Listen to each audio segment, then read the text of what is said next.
तो उसका लेवल तो बढ़ते ही जाता है, लेकिन जब डेटा डिलीट होता है तो वो मार्क जो है नीचे नहीं आता है।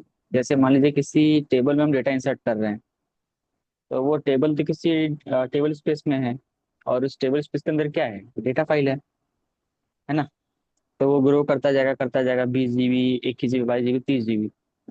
तो उसके अंदर जो टेबल था, उससे अगर हम डेटा डिलीट करें तो टेबल के अंदर भले रिकॉर्ड नहीं है, ठीक है, लेकिन वो डेटा ब्लॉक जो है वो अभी भी रहता है, स्पेस लेके बैठता है। तो उस केस में अगर हम डेटा फाइल को रिसाइज करने की कोशिश करेंगे, हम सोचेंगे कि नहीं, टेबल में तो डेटा ही नहीं, तो डेटा फाइल भी रिसाइज करने नहीं देगा, एरर देगा due to high water mark.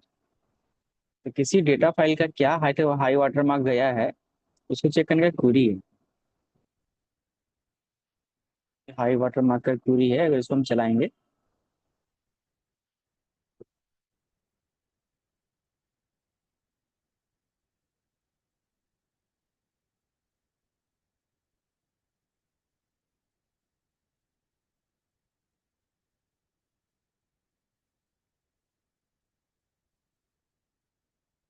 तो हमसे टेबल स्पेस का नाम पूछता है, टेबल स्पेस का नाम देंगे, तो जितना इसका डेटा फाइल है सारे का ये हाई वाटर मार्क बताएगा।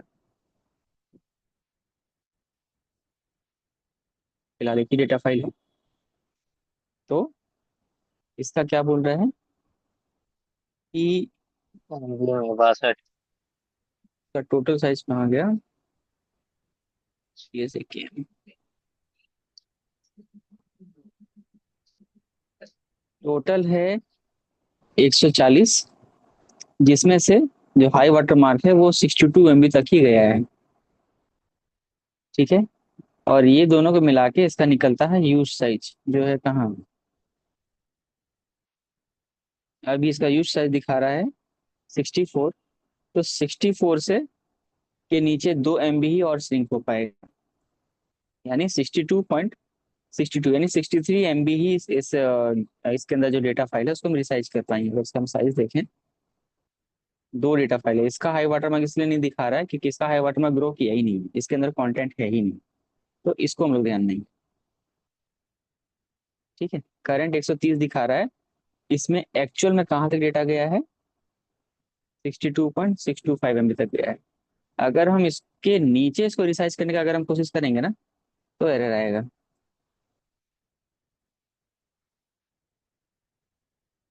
130 है, अगर हम 100 करना चाहें तो करने दे सकता है ना।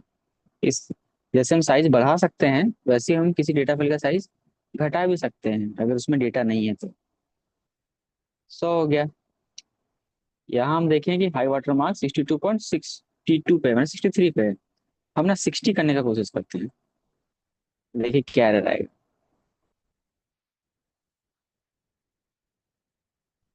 एरर आता है ऐसा, file contains use data beyond requested size value.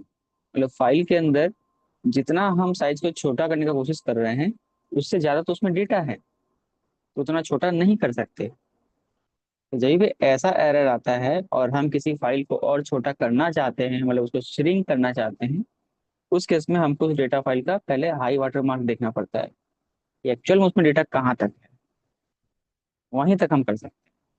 तो हम हाई वाटर मार्क निकाले तो पता चला कि 63 MB है, तो इसको हम 63 MB बनाने का ट्राई करते हैं।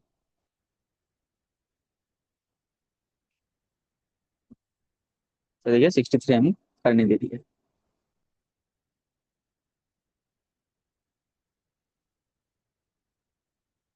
ठीक है। तो ये चीज है,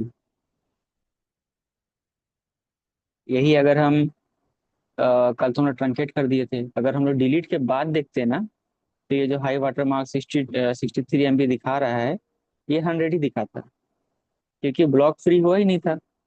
ब्लॉक तो फ्री हुआ था ट्रंकेट करने के बाद, तो वो भी कल दिख जाता है, बट हम लोग कल ये क्वेरी पहले चलाए नहीं। ये क्वेरी हम आप लोगों को दे देंगे, आप लोग वो टेस्ट कीजिएगा कि डिलीट करने के बाद हाई वाटर मार्क चेक कीजिएगा, फिर ट्रंकेट करने के बाद हाई वाटर मार्क चेक कीजिएगा, आपको अंतर दिखेगा। ट्रंकेट में ये वैल्यू कम हो जाएगा, और डिलीट करने के बाद वैल्यू सेम ही रहेगा जैसा पहले था, ठीक है। ये अपन टेस्ट कीजिएगा। ये मेरा गेम स्टार्ट होगा कि नहीं? हाँ हो गया। ठीक है, आज हम लोग को देखना है एएसएम। टीम बंद कर देते हैं और आते हैं पहले एएसएम पे। एएसएम का पूरा फुल फॉर्म है ऑटोमेटिक स्टोरेज मैनेजमेंट। ये ओरेकल का अपना टूल है, या अपना, हाँ टूल बोल सकते हैं, प्रोडक्ट बोल सकते हैं, अपना प्रोडक्ट है which is free to use.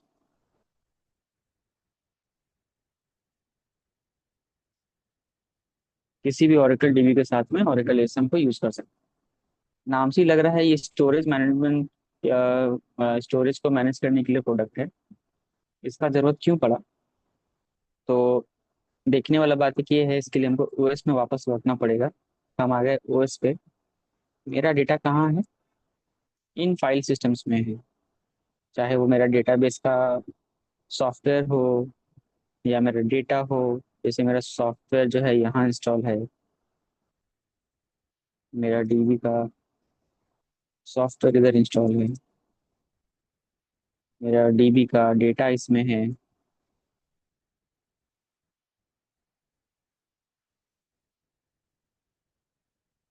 ठीक है, तो यहाँ पे क्या हो रहा है? क्योंकि ये जो फाइल सिस्टम्स हैं, टाइप नहीं आ रहा है फाइल सिस्टम का।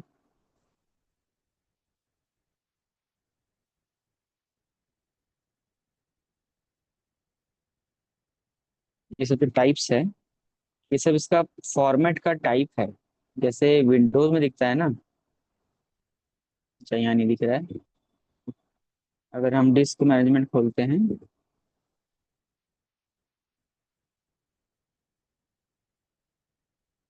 तो जैसे मेरा यहाँ पे डिस्क दिख रहा है, ठीक है, और यहाँ टाइप दिख रहा है बेसिक, और फाइल सिस्टम दिख रहा है। तो मेरा फाइल सिस्टम टाइप एनटीएफएस है, न्यू टेक्नोलॉजी फाइल सिस्टम। पुराने वाले में ये फैट होता था, फाइल एलोकेशन टेबल। तो अगर किसी डिस्क में कोई भी डेटा स्टोर होता है, उसको ऑपरेटिंग सिस्टम जो है एक टेबल बनाता है। ये ब्लॉक का एड्रेस है, 1 नंबर, 2 नंबर, 3 नंबर, उसमें ये डेटा है।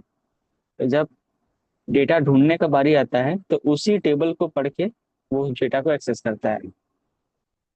ठीक है, तो विंडोज में फैट में एक लिमिटेशन था कि 4 ही पार्टीशन बन सकता था, उससे ज़्यादा नहीं बना पाते थे। तो फैट अब हट गया है, अब एनटीएफएस है। एनटीएफएस में अब 4 से ज़्यादा भी पार्टीशन बनता है। तो ये तो था विंडोज में। लिनक्स में क्या है कि फैट नहीं होता है। ठीक है, उसमें एक्सएफएस होता है, ext3, ext4, इस टाइप का पार्टीशन होता है। एक्सएफएस जो नया टेक्नोलॉजी एक्सएफएस। ठीक है, तो चूंकि ये ओएस डिपेंडेंट पार्ट, ये है फॉर्मेट टाइप है, दैट मीन्स इसके अंदर जो भी कंटेंट हम लिखेंगे या जो भी फाइल हम सेव करेंगे, हम डायरेक्ट डिस्क के साथ कम्युनिकेट कभी नहीं कर पाएंगे।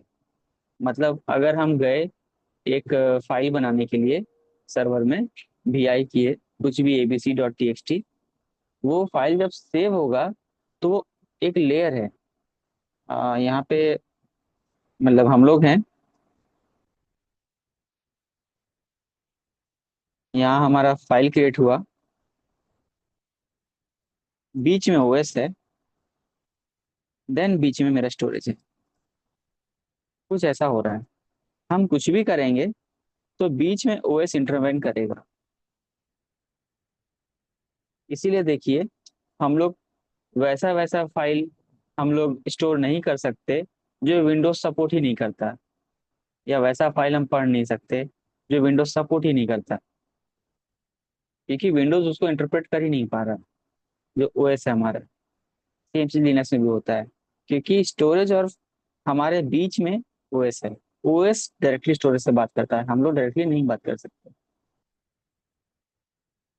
ठीक है, इसके चलते नुकसान क्या होता है कि एक एक्स्ट्रा एफर्ट या एक एक्स्ट्रा रिस्ट्रिक्शन आ जाता है हमारे और स्टोरेज के बीच में, कि हम स्टोरेज को एफिशिएंटली यूज नहीं कर पाते हैं।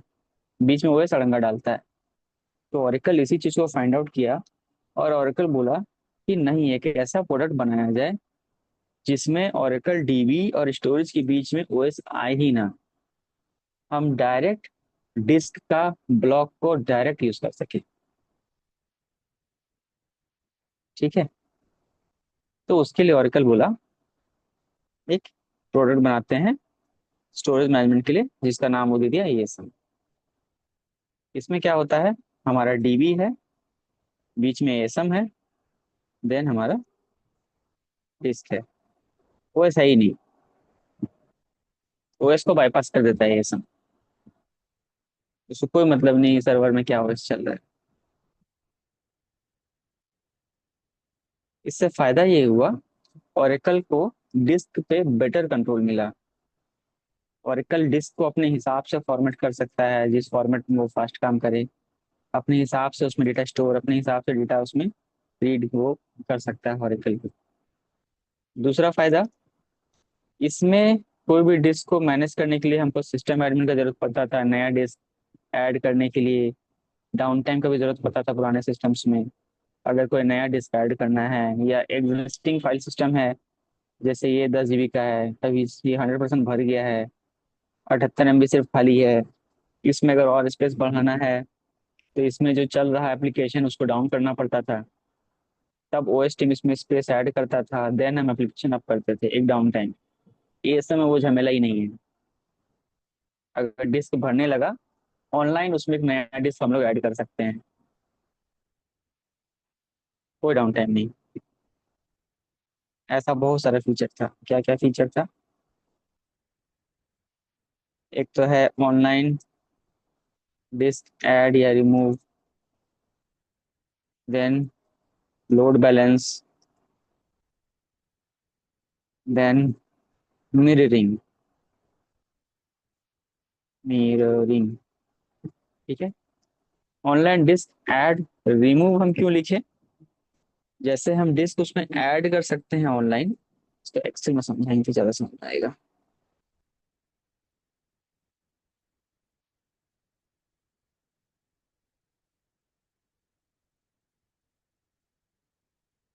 जैसे शुरू में क्या था कि मेरे पास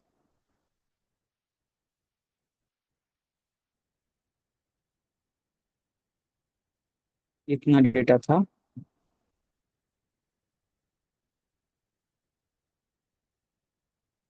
इसके लिए नीचे हम दो डिस्क लिए थे।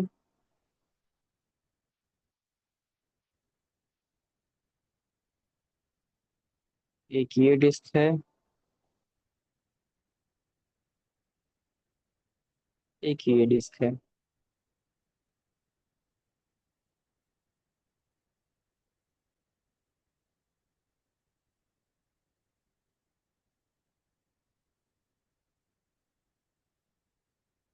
जो हो सकता है एक एक टीबी का होगा।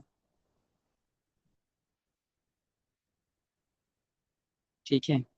और ये मेरा डेटा है डिस्क के अंदर। ठीक है। समय के साथ साथ हो सकता है कि हम कोई एक्टिविटी किए हों, डेटा पर्जिंग किए हों, तो इतना डेटा जो है एप्लीकेशन टीम जो है वो हटा दिया है सर्वर से, डेटाबेस से। तो अब डेटाबेस में उतना डेटा है ही नहीं। तो अब सिर्फ एक ही डिस्क इनफ है इतना डेटा को स्टोर करने के लिए।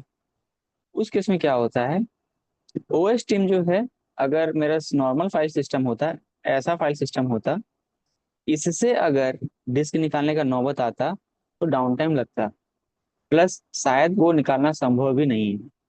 एक बार डिस्क अगर ऐड हो गया है तो वो संभव ही नहीं है। लेकिन वही अगर ये एसएम पे होगा तो हम क्या कर सकते हैं, ये वाला डिस्क को सिंपली हटा देंगे, आसानी से हटा सकते हैं। सिंपल, फिर मेरा बस एक ही डिस्क रहेगा, इसको हम आसानी से हटा सकते हैं। मेरा सिर्फ एक डिस्क पे मेरा डीबी चल सकता है। एक ये बेनिफिट है। सेम यही एडिशन के समय भी ऑनलाइन हम कर सकते हैं, हटा भी सकते हैं ऑनलाइन ही। लोड बैलेंसिंग का क्या है, जैसे एक डिस्क इधर है, एक डिस्क इधर है। मान लीजिए मेरे डिस्क ग्रुप में 3 डिस्क लगा हुआ है। ठीक है।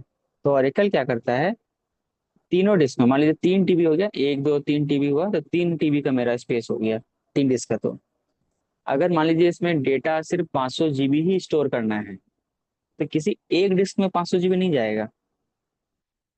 3 डिस्क है, ऑरेकल उस 500 जीबी का 3 टुकड़ा करेगा और तीनों डिस्क में बराबर बांटेगा,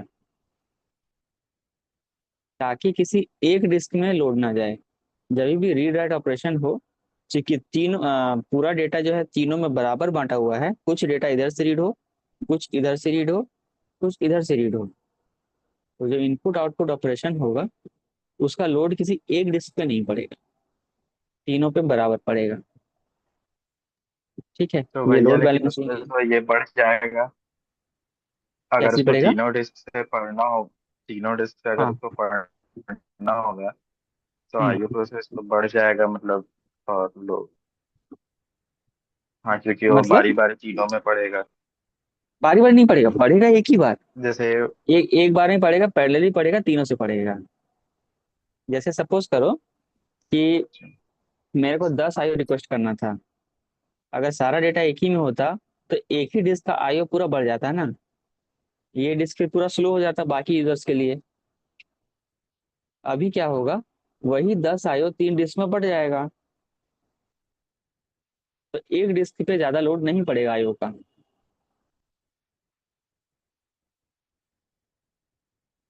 कैसे, तुम्हारा डाउट क्लियर हुआ या बना हुआ है? थोड़ा सा नहीं समझ में आ रहा भैया। ओके, इसको कैसे दिखाया इसको जा एक बार सकता फिर है? से भैया उसका कहना है कि सर्वर पे प्रोसेस तो बढ़ेगा ना, भले वो 3 डिस्क में हो रहा, लेकिन वो प्रोसेस तब तो बढ़ेगा ना कि तीन तीन तीन तीन करेक्ट, सब हाँ, में अलग करेक्ट करेक्ट। अलग काम करेगा। करेक्ट करेक्ट, वो तुम्हारा पॉइंट सही है, प्रोसेस तो बढ़ेगा, नो डाउट। एएसएम चल रहा है तो एएसएम का अपना बैकग्राउंड प्रोसेस होता है जो ये सब काम कर रहा है। ठीक है। बट क्या हो रहा था पहले, वो मान लो 3 ही प्रोसेस है या 4 प्रोसेस है, वो शुरू में सिर्फ एक ही डिस्क से डेटा फेच कर रहा था। ठीक है। अभी क्या होगा, उसके पास 2 और डिस्क है, प्लस कंप्लीट डेटा भी एक जगह नहीं है, वो डेटा 3 जगह में बटा हुआ है। तो एक प्रोसेस इधर से डेटा उठाएगा, कुछ उसका हिस्सा, दूसरा प्रोसेस इधर से उठाएगा, तीसरा प्रोसेस यहाँ से उठाएगा। नो डाउट 3 प्रोसेस यहाँ पे यूज हो रहा है, लेकिन ये देखो कि मेरा इनपुट आउटपुट ऑपरेशन फास्ट हो रहा है। प्रोसेस भले बढ़ जा रहा है लेकिन इनपुट आउटपुट ऑपरेशन एक डिस्क से होने की जगह में 3 जगह से होगा, एक टाइम पे होगा, कम कम डेटा हर एक को फेच करना पड़ेगा, जबकि पहले एक ही प्रोसेस को ज्यादा डेटा एक बार में फेच करना पड़ता था। तो थोड़ा थोड़ा अलग पहले अलग मान हाथ से उठाना। हाँ, पहले 3 प्रोसेस मिलके एक डिस्क से अगर पेज करेगा तो ज्यादा जल्दी पेज कर सकता है। अगर एक पहले प्रोसेस तुम करेगा तो उसको तो वैसे टाइम स्लो हो लगेगा। जाएगा ना। नहीं तो एक एक एक डिस्क पे अगर तुम काम कर रहे हो तो स्लो हो गया। तुम एक ही डिस्क का कंप्लीट बैंडविड्थ यूज वही कर तो लेगा, बोल रहा तुम सोचो ना। तुम सोचो। हाँ, तुम वो नहीं समझ पा रहे, रुको थोड़ा सा और इजी करने की कोशिश। मान लो इस डिस्क का जो ये है, क्या बोलते हैं उसको, कॉपी स्पीड है, मान लो 10 MB/सेकेंड है। ठीक है? तीनों डिस्क है। तो कभी देखो, जब तुम एक डिस्क से जब तुम डेटा रीड या राइट करना ये जाता है, अगर तुम अकेले कर रहा है तो तुमको कंप्लीट स्पीड मिलता है। ठीक है। लेकिन जैसे ही कोई दूसरा यूजर यूज करने जाता है तो वो आधा हो जाता है, कि तुमको भी 5 MB मिलेगा, उसको भी 5 मिलेगा।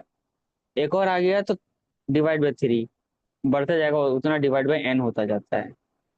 ठीक है। तो उससे समझो कि अगर एक ही डिस्क पे सारा डेटा होता तो ये बैंडविड्थ का क्या होता, क्या सबको यही स्पीड मिलता? नहीं मिलता ना। वही अच्छा, अगर यही डेटा, अगर तीन प्रोसेस एक डिस्क को कर रहा है तो वो सबको 3 3 एमबीपीएस का लगभग स्पीड मिलेगा। और सिंगल हाँ करेगा तो उसको 10 एमबीपीएस का स्पीड मिलेगा। हाँ, ठीक है, तुम 3 का भी तुम लेके चलो, क्योंकि तीनों तो तुम्हारे ही है ना। सवाल वहां पे वो भी नहीं है कि, सवाल यहाँ पे ये है, एक ही डिस्क पे अगर रीड राइट होगा तो उस डिस्क का स्पीड स्लो हो जाएगा। ठीक है। वही अगर तुम डेटा को, सारा डेटा एक डिस्क में ना रख के उसको बांट दो 3 डिस्क में, ठीक है, जरूरी नहीं तीन हो, जितना डिस्क्राइब करते जाओ उतने में बढ़ जाएगा। ऑरेकल बराबर बांटता है। तो क्या होगा, तुम अगर यहाँ से एक प्रोसेस फेच कर रहा है, हो सकता है 10 का स्पीड मिले, हो सकता है 5 का ही मिले, बट तुम पहले जो 100 MB उठा रहा था या 1 GB उठा रहा था, यहाँ पे उसका कितना होगा, बाय थर्ड, बाय थ्री वाले वैल्यू होगा। 30 MB ही तुमको उठाना रहेगा, यहाँ से 30 MB उठाना रहेगा, यहाँ से 30 MB उठाना रहेगा। तो तुमको बैंडविड्थ भी अच्छा मिलेगा, आईओ भी कम करना पड़ेगा, तो डेटा मेरे को जल्दी निकल के आएगा।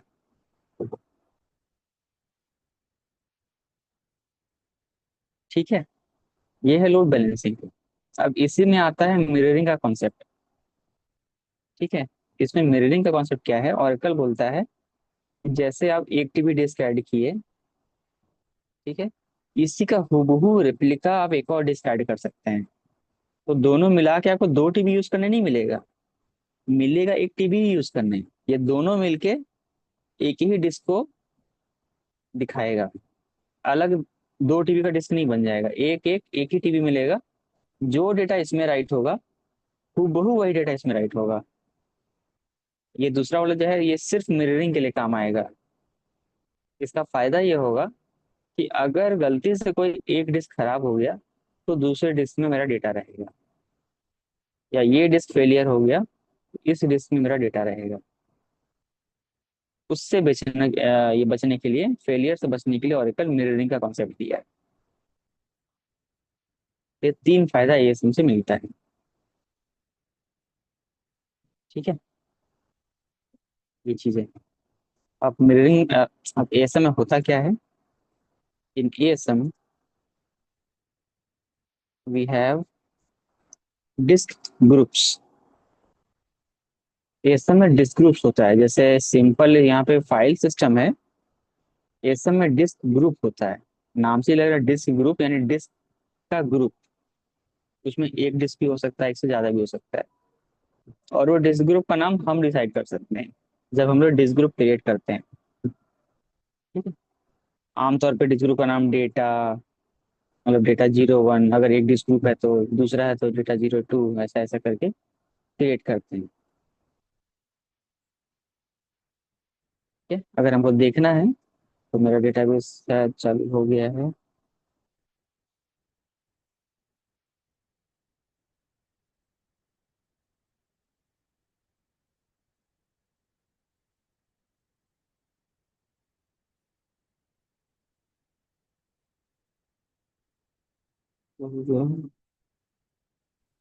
किसी भी सर्वर में अगर एसम है, तो उसमें जब हम टीमॉन चेक करेंगे,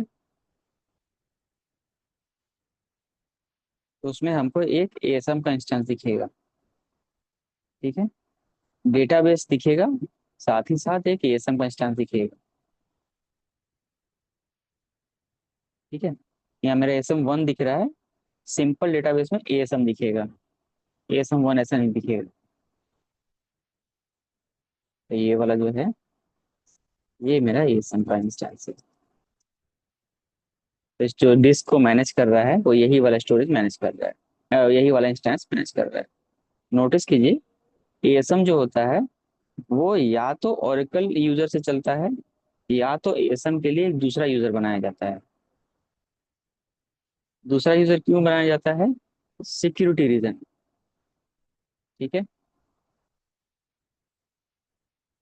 wherever we have ASM in use on server, we will get one ASM instance running either with Oracle user or with its dedicated user। चाहे वो ग्रिड नाम का यूजर हो सकता है, बहुत जगह हो रहा है रैक नाम का होता है, एक्सेट्रा। इस टाइप का यूजर मिल सकता है। वाई डिफरेंट यूजर,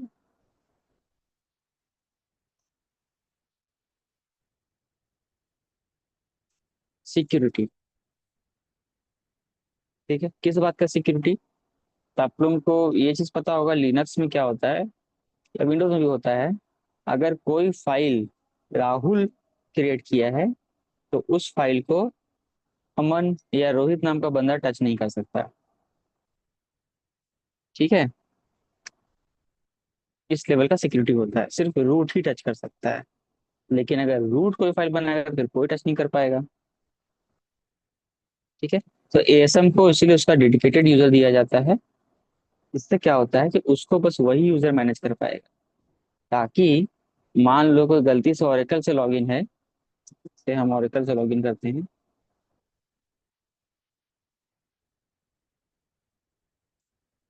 अगर कोई गलती से ओरेकल से जो लॉगिन है इस एएसएम को डाउन करने का कोशिश करे तो डाउन नहीं होगा। तो एक रिस्क मेरा बच रहा है कि कभी स्टोरेज डाउन नहीं होगा, क्योंकि स्टोरेज डाउन होगा तो उससे उस पे चलने वाला डेटाबेस भी ऑटोमेटिक क्रैश कर जाएगा। ऐसा बहुत सारा एक्सीडेंटल इंसिडेंट से बचने के लिए यूजर को अलग रखा जाता है। सेम उसी प्रकार से अगर कोई ग्रिड से लॉगिन है, ग्रिड वाले यूजर से,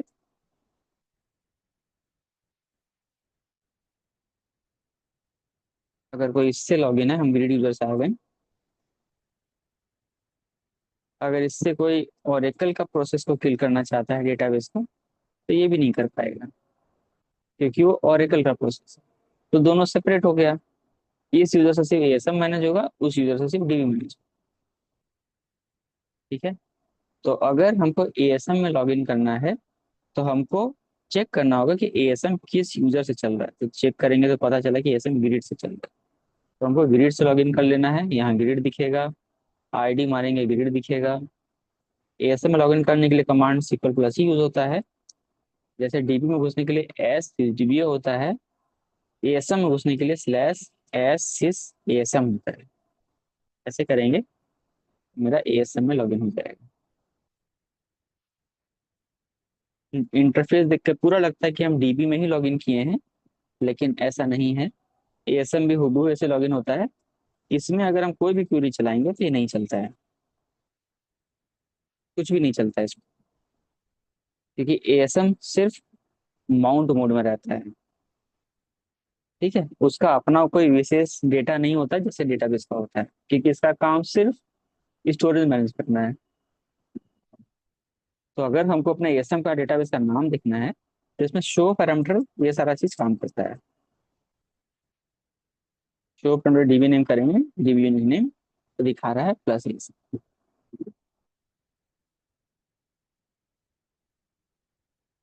ठीक है, अगर हमको देखना है कि कितना डिस्क है मेरे एसएम में, सॉरी कितने डिस्क ग्रुप्स हैं, how many disk group we have in ASM, एक व्यू है भी डॉलर एएसएम डिस्क ग्रुप। क्या हो गया, सब ग्रुप होता है, ग्रुप्स होता है गेस। चलिए, डिस्क ग्रुप एक साथ होगा।